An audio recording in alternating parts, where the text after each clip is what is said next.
How to check booking details on MakeMyTrip. Hi everybody, welcome back to our channel. In this video, I'll be showing you the procedure to check booking details and price on MakeMyTrip.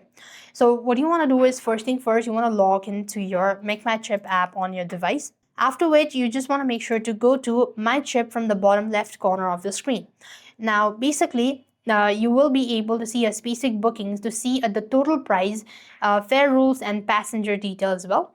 And upon booking, you can MakeMyTrip sends a confirmation email. You can contact or your confirmation email containing the full booking information details and ticket pricing as well.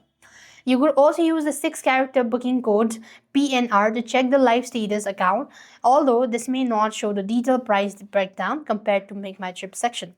Basically, this is where you will be able to find or check your booking details, MakeMyTrip price. I hope the video was helpful.